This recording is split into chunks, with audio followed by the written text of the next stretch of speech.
Hola a todos y bienvenidos al canal Apunte de Estudio. Les saluda Elmer Eduardo Mosaiguate y continuando con el análisis del marco conceptual, en este video veremos qué es un pasivo, uno de los elementos de los estados financieros que nos señala esta normativa contable.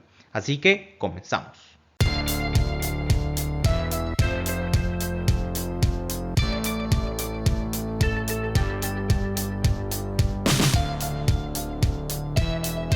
Veamos. Si yo te pregunto qué es un pasivo, podrías responder, es todo lo que debe, todo lo que adeuda la empresa. Ok, eso está bien. Pero para entender a profundidad este tema y reconocer correctamente un pasivo, veamos la definición que nos brinda el marco conceptual en los párrafos 4.28 al 4.47 y nos dice que el pasivo es una obligación presente de la entidad de transferir un recurso económico como resultado de sucesos pasados. Aquí en esta definición vamos a ver que para reconocer un pasivo, este elemento debe tener tres características. En primer lugar, un pasivo es una obligación presente de la entidad, de la empresa. Es decir, al día de hoy, en el presente, la empresa debe tener una obligación de hacer. ¿Pero hacer qué? Para ello está la segunda característica.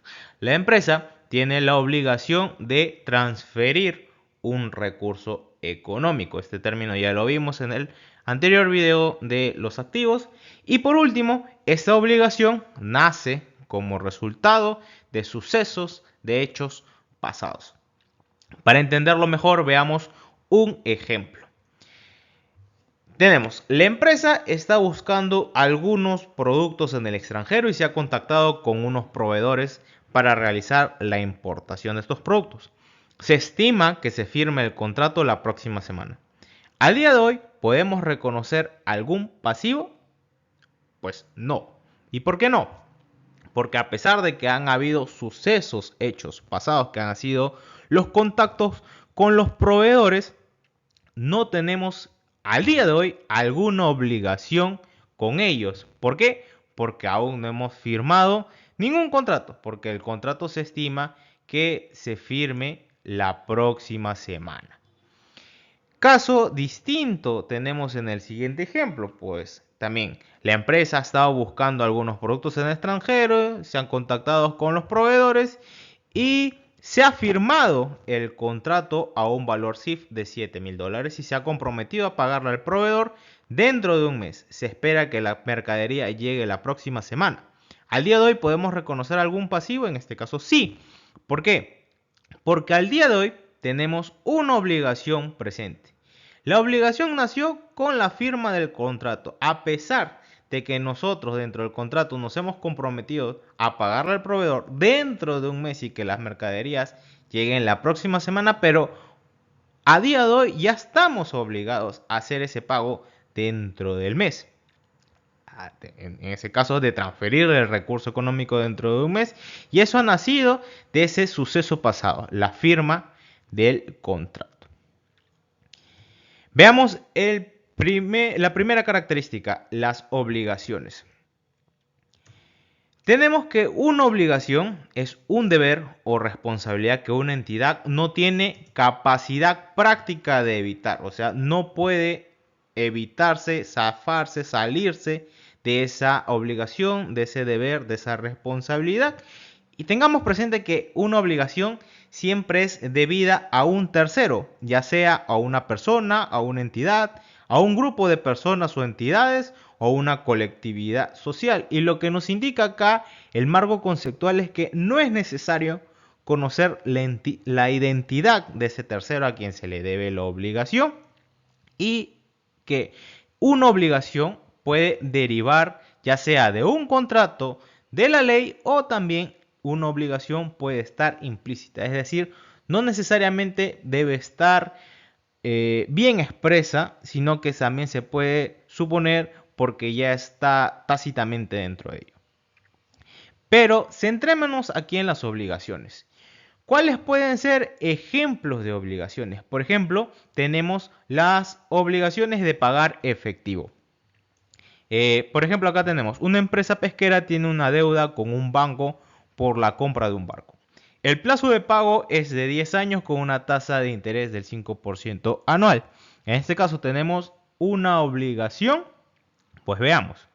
Una obligación siempre es debida a un tercero. En este caso tenemos una deuda con un banco, o sea, con el tercero. Y en esta deuda existe un deber, una responsabilidad que no podemos evitar. En este caso debemos pagar las cuotas del préstamo y no podemos evitarlas. ¿Por qué? Porque derivan de un contrato. En este caso el contrato del préstamo que nos otorga. Otro tipo de obligación es la de entregar bienes o de prestar servicios. Por ejemplo, tenemos una empresa dedicada a la producción de uvas para exportación. Tiene un contrato con una empresa extranjera para entregarle 10 toneladas de uva al mes durante un año. Entonces, en este caso tenemos una obligación. Veamos. Se tiene un deber o una responsabilidad con un tercero. En este caso debemos entregar 10 toneladas de uva mensuales por un año a un tercero, a la empresa extranjera. Además de ello, vemos que ese deber, esa responsabilidad, no podemos evitarla, no podemos evadirla. ¿Por qué? Porque deriva del contrato que firmamos, que nos está obligando a cumplir con esta responsabilidad, con este deber para con un tercero. Otro tipo de obligación que nos presenta el marco conceptual es la obligación a intercambiar recursos económicos con terceros en condiciones desfavorables. ¿Y cómo es esto de en condiciones desfavorables? Pues vamos a verlo con un ejemplo. Tenemos una empresa tiene un contrato de derivados con una entidad financiera por el cual se compromete a vender a fin de un año 1000 acciones de otra empresa a un precio fijo de $10 por acción. El valor de mercado de las acciones al cierre del ejercicio es de $12. Entonces, ¿tenemos aquí una obligación? Pues veamos. En primer lugar, una obligación es un deber o responsabilidad con un tercero. En este caso, nuestro deber es que es venderle a quien, a una entidad financiera, o sea, a un tercero. ¿Qué cosa? 1000 acciones a $10 por acción. Luego, aparte de que sea un deber para con un tercero, hemos visto que una obligación es un deber que no somos capaces de evitar. Y en este caso tú dirás, Elmer, pero ¿por qué yo querría evitar esa obligación si yo voy a vender, voy a recibir ingresos?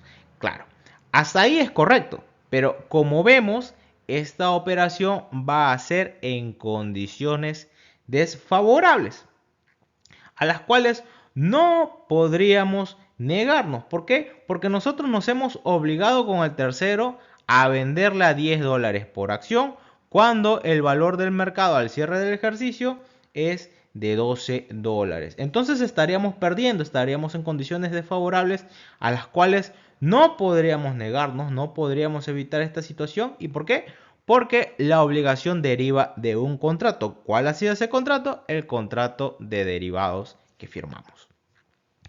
Luego, otro tipo de obligación que nos presenta esta norma contable es la obligación de transferir un recurso económico si ocurre un determinado suceso futuro incierto. Por ejemplo, tenemos una empresa tiene una demanda judicial en curso por una supuesta infracción de patentes.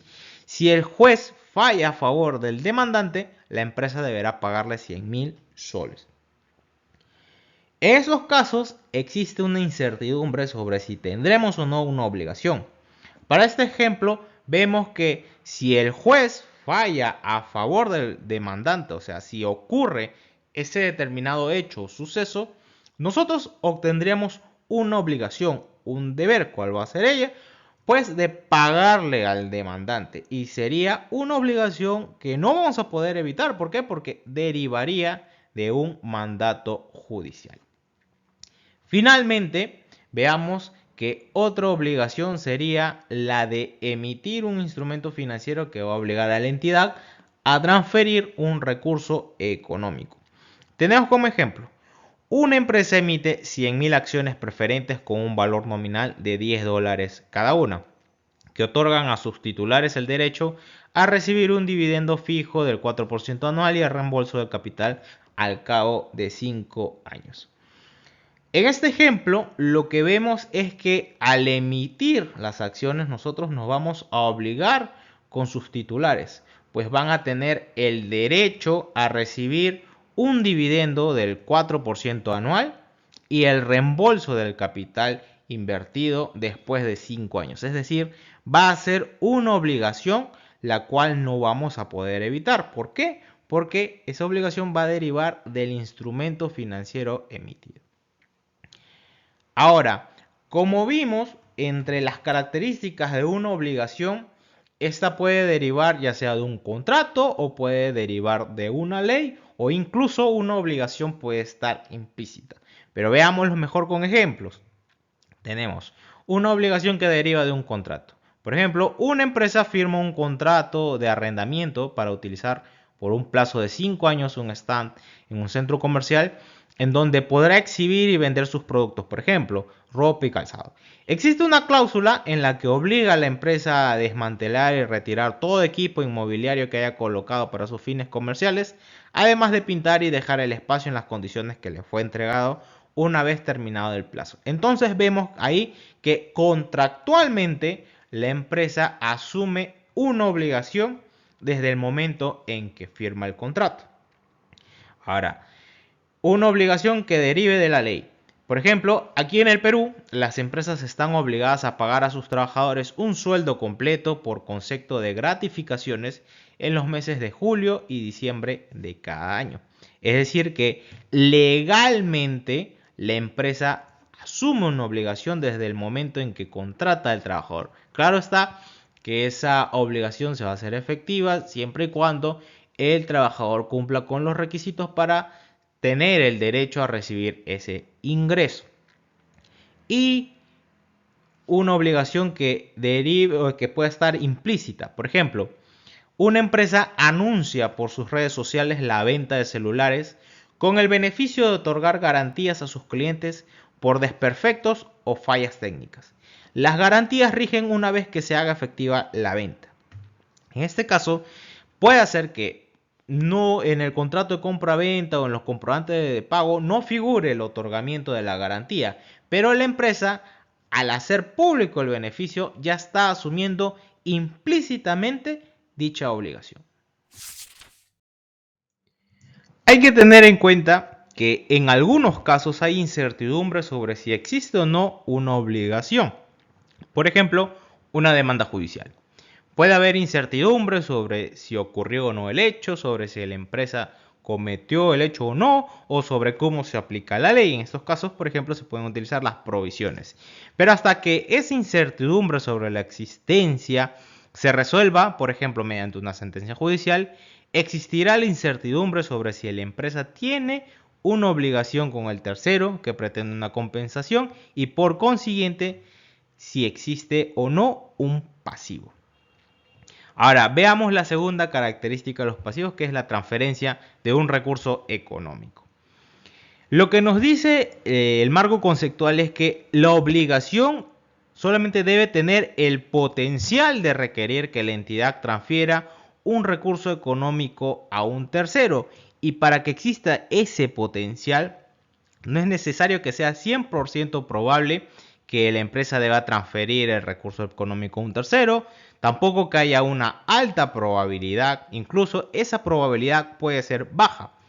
Lo que nos dice el marco conceptual es que solamente es necesario que la obligación exista y que en al menos una circunstancia se requiera que la entidad deba transferir un recurso económico. Ahora, para reconocer un pasivo, la empresa debe desprenderse, debe transferir recursos que incorporen beneficios económicos. Es decir, que la satisfacción de una obligación no solamente implica la salida de flujos de efectivo para cancelarla, para cumplirla, para honrarla. O sea, una obligación no solamente se cancela, se finaliza pagando, transfiriendo dinero efectivo, sino que también se puede, por ejemplo, liquidar la obligación negociando su liberación o sustituyendo la obligación por la transferencia de otros activos o prestando servicios o reemplazando esa obligación por otra o convirtiendo ese pasivo en patrimonio o transfiriendo la obligación a un tercero o con la renuncia del acreedor a su derecho de cobro, entre otras formas.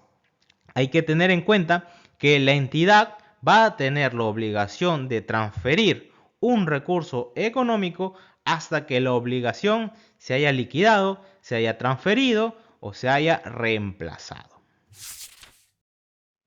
Veamos ahora el último criterio para el reconocimiento de un pasivo, que es que un pasivo debe ser resultado de sucesos pasados.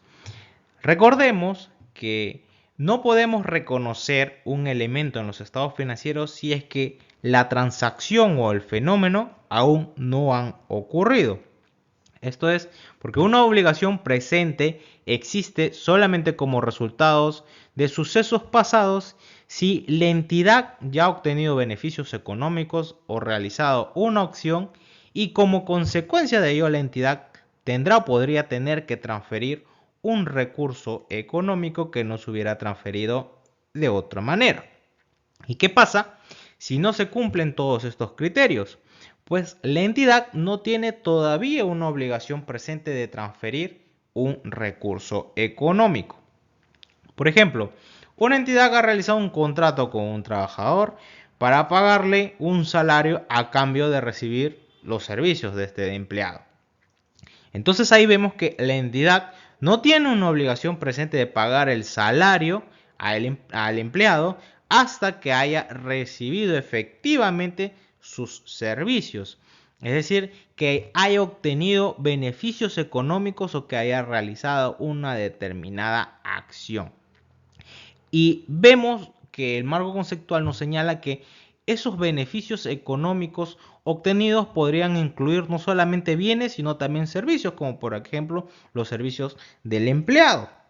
Y las acciones tomadas podrían incluir la explotación de un negocio concreto o la operación en un mercado específico.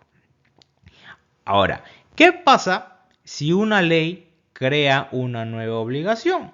Pues tenemos que ver que la promulgación de una ley no es suficiente para que una entidad tenga una obligación presente.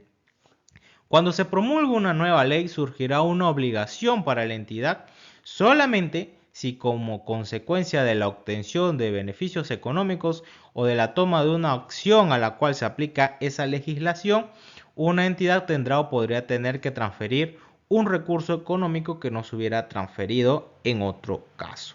Por ejemplo, pasivos procedentes de transacciones u otros sucesos ocurridos en el pasado. Tenemos que al nosotros adquirir bienes o servicios, tendríamos hoy en día una obligación si hemos obtenido beneficios económicos de ellos, de la adquisición de ese bien o de utilizar algún servicio. Y solamente en ese caso es que podríamos nosotros contabilizar un pasivo, es decir, una cuenta por pagar. Ahora, si vemos el caso de que una nueva ley ordene un pago a trabajadores por un nuevo beneficio laboral, tendríamos que el hecho o la obligación vemos que es un resultado de sucesos pasados. El suceso pasado sería la contratación del trabajador. Pero si vemos que se promulga una nueva ley en la cual se incluye un nuevo beneficio laboral, nosotros tendríamos únicamente la obligación de aplicar, de tener un nuevo deber, una nueva responsabilidad con el trabajador, si es que en medio de ese periodo entre la vigencia de la ley y el presente, si es que el trabajador ha concurrido efectivamente con todos los criterios, los requisitos que señala esa nueva ley para tener el derecho a recibir ese nuevo beneficio laboral, y solamente ahí es que podríamos considerar un pasivo y contabilizar una nueva cuenta por pagar.